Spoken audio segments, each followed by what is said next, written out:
ॐ नमः भगवते वासुदेवाय।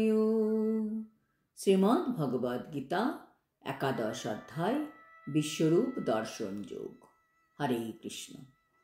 আজ আমরা বিশ্বরূপ দর্শন যোগের ৪৯ নম্বর শ্লোকটি শুনব।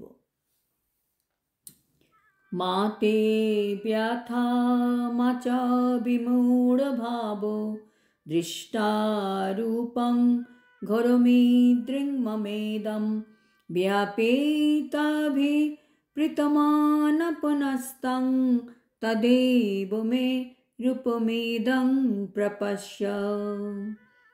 অনুবাদ: আমার এই প্রকার ভয়ঙ্কর বিশ্বরূপ দেখে তুমি ব্যথিত ও বিভ্রান্ত হয়েছ।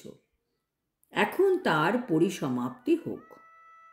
সমস্ত ভয় থেকে মুক্ত হয়ে এবং প্রসন্ন চিত্তে তুমি পুনরায় তোমার ঈপ্সিত রূপ দর্শন করো।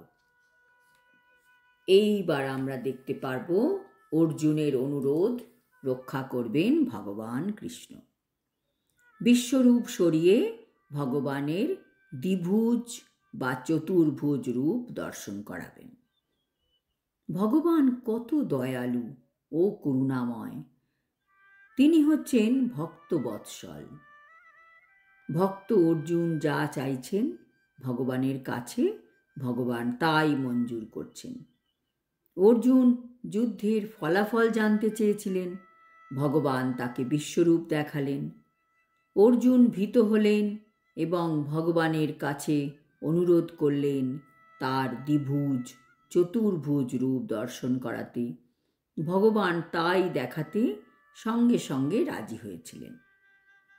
কাজেই ভগবানের শুদ্ধ ভক্ত হতে পারলে ভগবান তার ভক্তের সব সময় খেয়াল রাখেন। ভগবানের কাছে তার শুদ্ধ ভক্তের কিচ্ছু চাইতে হয় না।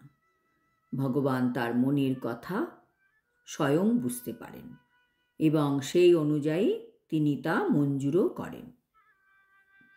ভগবদ গীতার প্রারম্ভে অর্জুন তার পরম পূজ্য পিতামহ ভীষ্মদেব এবং গুরুদেব দ্রোণাচার্যকে হত্যা করার কথা চিন্তা করে উদ্বিগ্ন হয়ে পড়েছিলেন।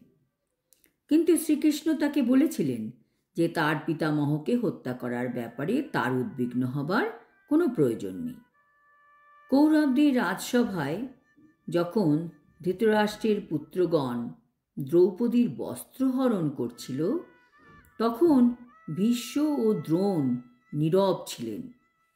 কর্তব্য পালনে এই অবহেলার জন্য তাদের হত্যা করাই উচিত। শ্রীকৃষ্ণ অর্জুনকে তার বিশ্বরূপ দেখালেন কেবল তাকে এটি বুঝিয়ে দেবার জন্য যে তাদের অনৈতিক আচরণের ফলে তারা ইতিমধ্যেই হত হয়েছেন।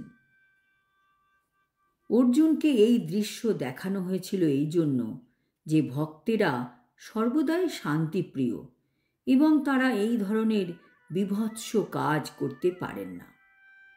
সেই উদ্দেশ্যে তাকে বিশ্বরূপ দেখানো হয়েছিল।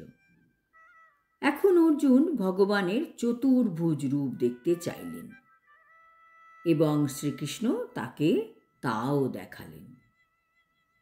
ভক্ত ভগবানের বিশ্বরূপ দর্শনে তেমন আগ্রহী নন, কেননা এই রূপের সঙ্গে প্রেমানুভূতির আদান প্রদানের কোনো সম্ভাবনা থাকে না।